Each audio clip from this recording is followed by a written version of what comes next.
Hello everyone and welcome to my antique channel. For those of you new to my channel, my name is Deanna and I'm the owner of Vintage Touch Antiques.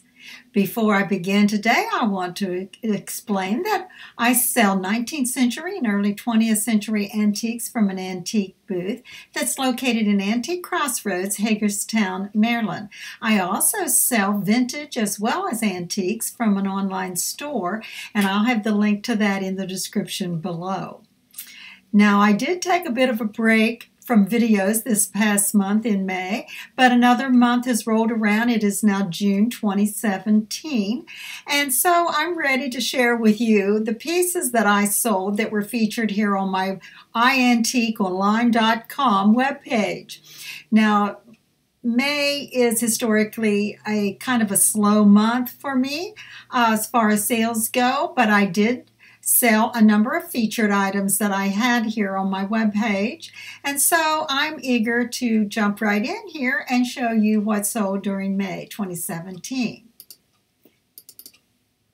Okay, this first item was a lovely electroplate nickel silver bride's basket. This one had this beautiful repoussé metalwork on the bottom of the basket with the fold-down handle. This picture isn't really doing it justice. It was really a beautiful basket.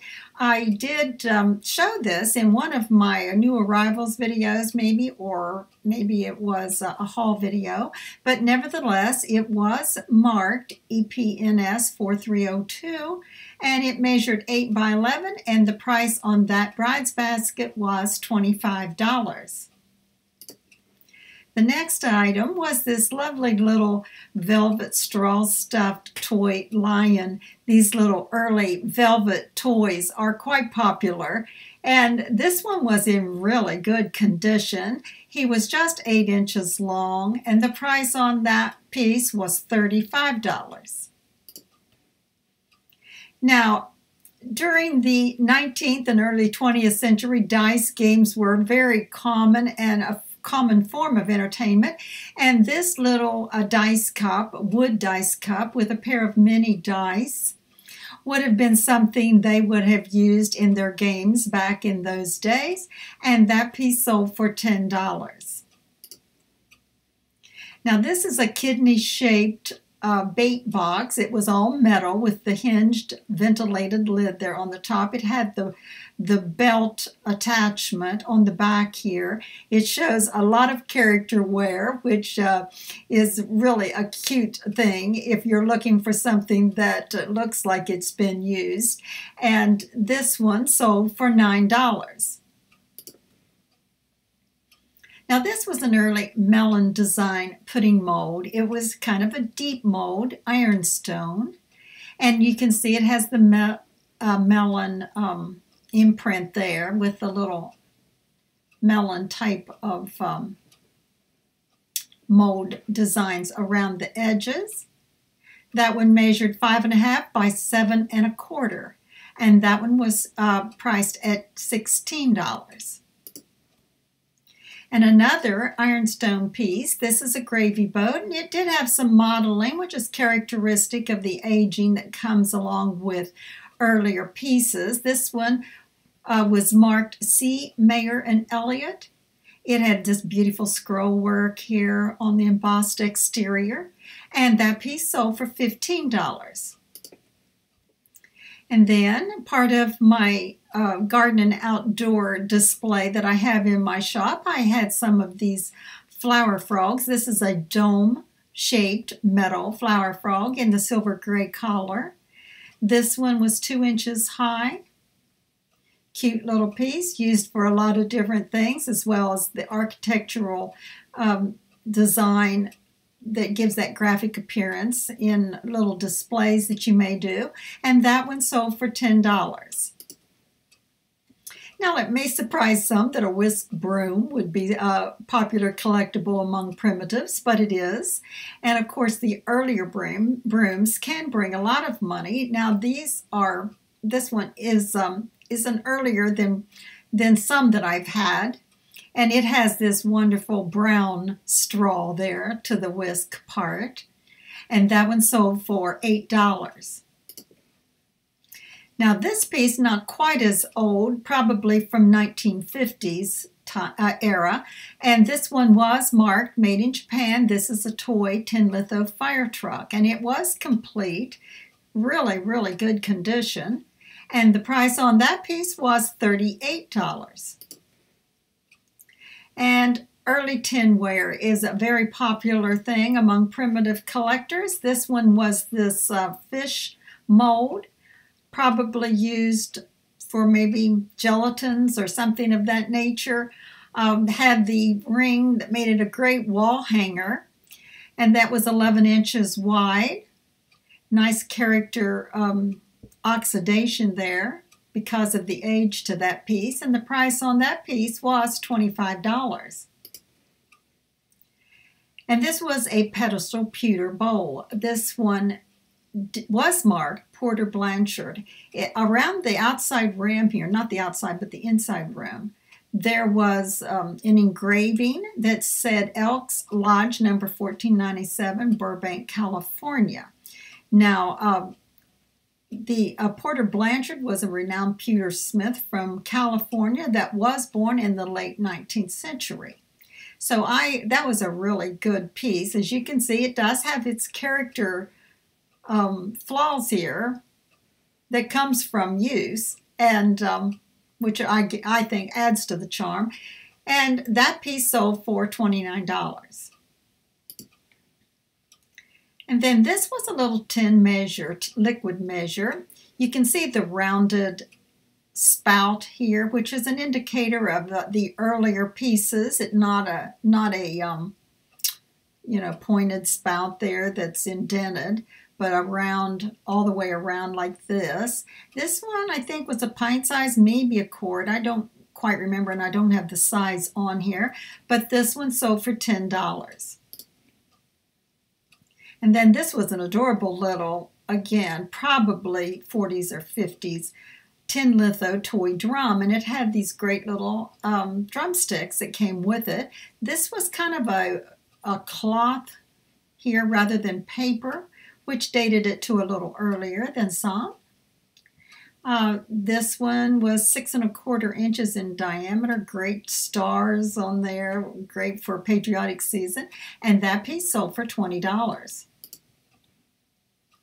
And then I sold an antique open top wood butter churn. This one did not have the churn on it. It was open, like I said, but it really is a great early primitive that comes in handy for a cane collection or anything, or just sitting by itself alone. It's just a nice accent piece that you can use in your kitchens or family rooms or anything. And it was 21 inches tall. And the price on that piece was $59. And then I had this piece. Now, it didn't last long. I got it, put it up there, and it sold right away. And it's a shaving mirror that's on a pedestal there, the beveled mirror. This had the milk glass little soap cup there and shaving brush that hung on the mirror.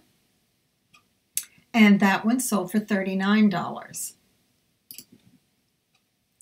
Another toy, early toy, kite winder that was used for kids to go out and play with their kites. And this is all wood with the old cord there. And that one sold for $12.